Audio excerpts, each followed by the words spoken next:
Assalamualaikum dan selamat pagi. Sebagaimana yang telah sedia maklum bahawa di kawasan pentadbiran Majlis Daerah Krian telah diisytiharkan PKPD, iaitu meliputi Mukim Bagan Serai dan Mukim Paik Bunta. Bagi Mukim Bagan Serai telah dikuatkuasakan bermula pada 27 bulan 5 sehinggalah 9 hari bulan 6. Manakala bagi kawasan Mukim Paik Bunta bermula pada 28 bulan 5 sehingga 10 hari bulan 6. Kedua kawasan ini merupakan kawasan bandar ataupun pusat bandar bagi daerah Krian, iaitu Paik Bunta sendiri beradanya pejabat min daerah Krian dan juga pejabat daerah. Manakala bagi Mukim Bagan Serai beradanya ibu pejabat polis dan juga pejabat-pejabat kerajaan yang lain. So, pejabat majlis sendiri apabila telah diisytiharkan sebagai PKPD, kita terpaksa mengambil tindakan untuk menutup pejabat kepada orang awam. Hanya dibuka untuk pegawai yang hadir bertugas bagi perkhidmatan yang perlu saja. Jadi kesempatan ini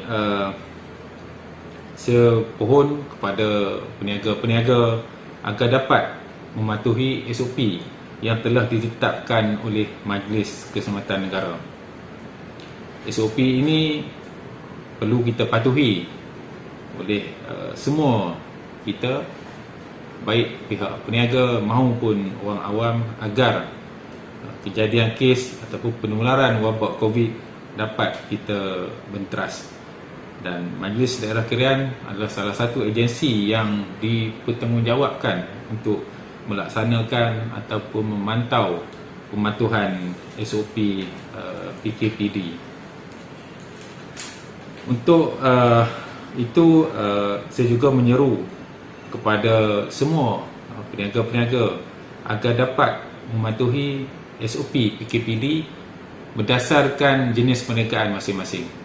Ada perkhidmatan yang dikategorikan sebagai perkhidmatan perlu, ada juga yang didefinisikan sebagai perkhidmatan tidak perlu.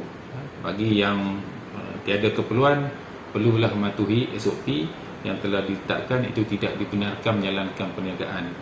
Bagi perkhidmatan yang dibenarkan perniagaan, mestilah dijalankan dengan mematuhi SOP yang telah ditetapkan dengan tempoh masa yang telah ditetapkan. Kepada petugas-petugas Majlis Daerah Krian, khususnya anggota penguatkuasa dan juga staf daripada bahagian pelesenan dan juga bahagian lain yang perlu dikerahkan untuk membantu anggota penguatkuasa melaksanakan pemantauan SOP PKPD. Saya menyeru agar dapat melaksanakan tugas dengan sebaik mungkin, terus kuatkan semangat untuk terus menjalankan tugas seperti yang diamanahkan, walaupun tuan-tuan semua berdepan dengan pelbagai situasi di lapangan. Bantahan, ketidakpuasan hati daripada peniaga, daripada orang awam memang berlaku. Namun kita perlu terus melaksanakan tugas seperti mana yang telah diamanahkan, seperti mana yang telah ditetapkan dalam SOP oleh Majlis Keselamatan Negara. Apa yang lebih penting untuk kita memastikan menjaga diri kita dahulu.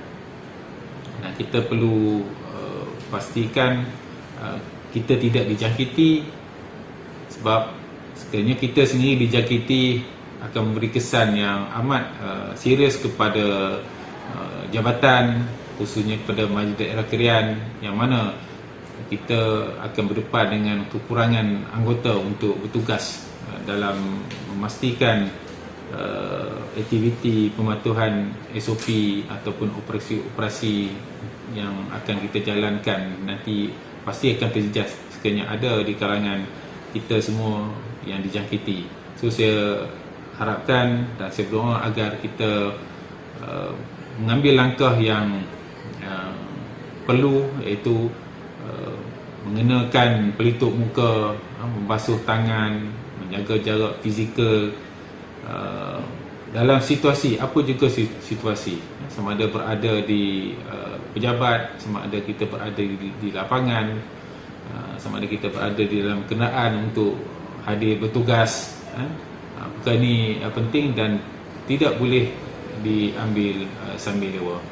So saya ingat setakat itu yang dapat saya kongsikan pesanan saya kepada warga daerah Krian, khususnya kepada peniaga-peniaga, untuk terus memberi kerjasama kepada Majlis Daerah Krian, kepada anggota-anggota penguatkuasa yang lain seperti pihak polis dan pihak pejabat kesihatan untuk kita mematuhi SOP.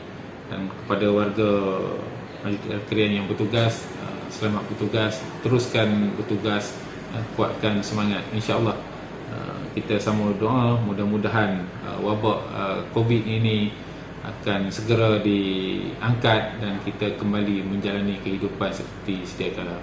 Sekian, terima kasih.